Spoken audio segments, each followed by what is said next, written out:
does this mean for Muslims across Europe, Muslims locally? Let's speak to Adam Walker from the Ahmadiyya Muslim Association, who's from Ilkley and is a researcher working in Germany at the moment. Adam, good morning to you. Morning. What were your thoughts as you watched the events unfold this week?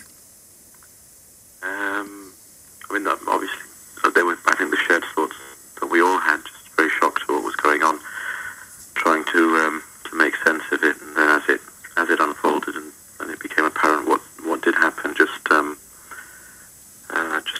praying for the families of the victims and the bereaved. How did you feel, and how do you feel, having your faith associated with the horror of the French events? Well, I mean, at the outset, I should say that the Ahmadiyya Muslim community absolutely condemned what had happened, and never sees violence as a fair response to any kind of dispute within society. With regards to how it impacts religion, it really is a case of the fact that that 2 people or 3 or 10 or 20 don't define 1.7 billion people. So it's frustrating that extremists and terrorists give the rest of us Muslims a difficult task in terms of trying to rebuild trust. But the police officer that was shot was himself a Muslim. It reminds me of the last attack in France a few years ago when there was a Muslim man that killed several, I think 2 army soldiers and several other individuals. And the irony of it was that the French army soldiers themselves were Muslims. So it was this kind of odd world of 2 different people standing on 2 sides of the line.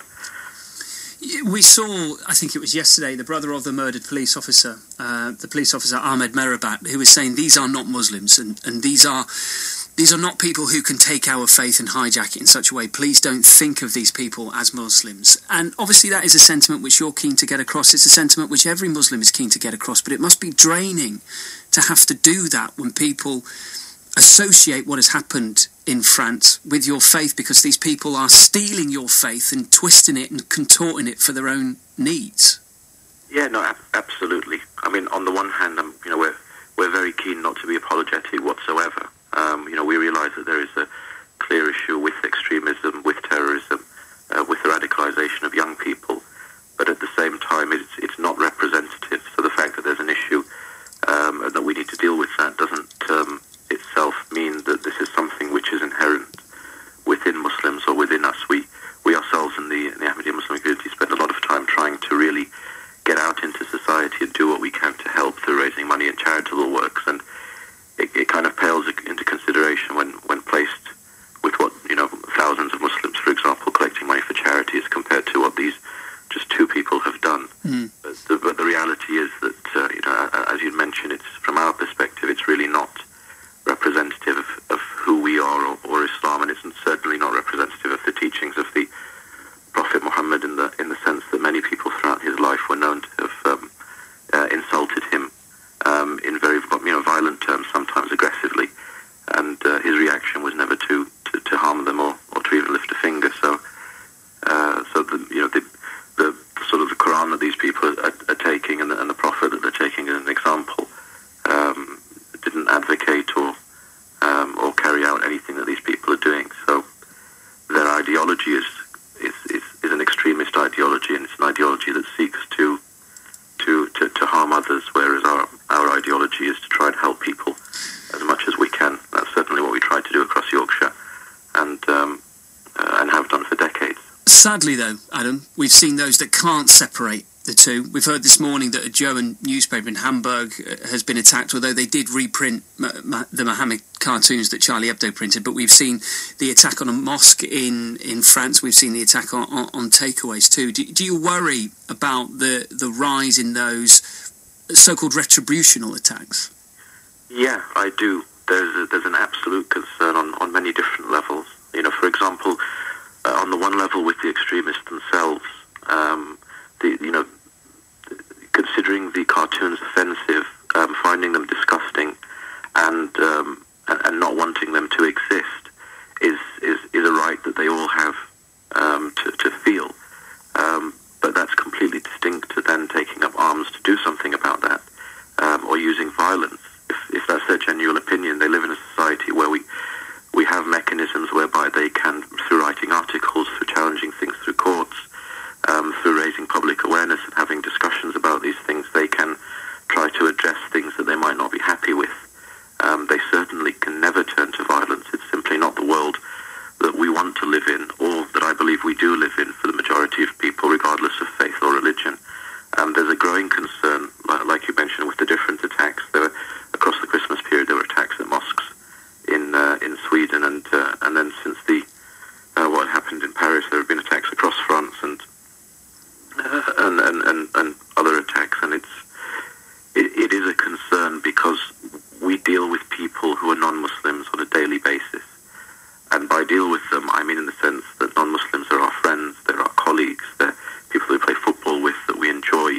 And if they do divide us, then what I would argue is that the extremists themselves have won, be they Muslim extremists or right-wing extremists on the other side of the coin. And we can't allow them to succeed in drawing a divide between us, because I mean, me personally as a Muslim, I've never meant anyone harm. Yeah. And I genuinely want the best for anyone else, provided that it's within the confines of the law. Just finally, Adam, one thing I'd like to ask you is if you would use the Je suis Charlie tag, because obviously I know you would want to show support with what has happened in France, but at the same time, I'm guessing you would probably disagree with a lot of what was printed by the magazine.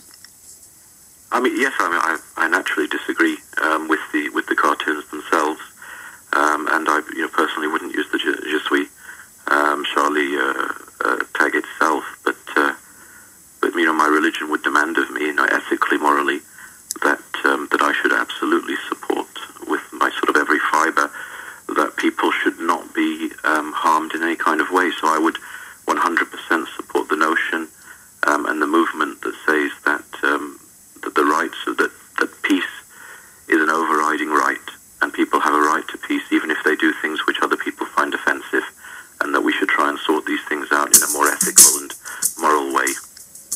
Okay, Adam, thank you very much for your time today. I really appreciate that. Thank you. Take care. Adam Walker there from the Ahmadiyya Muslim Association from Ilkley originally, currently out in Germany.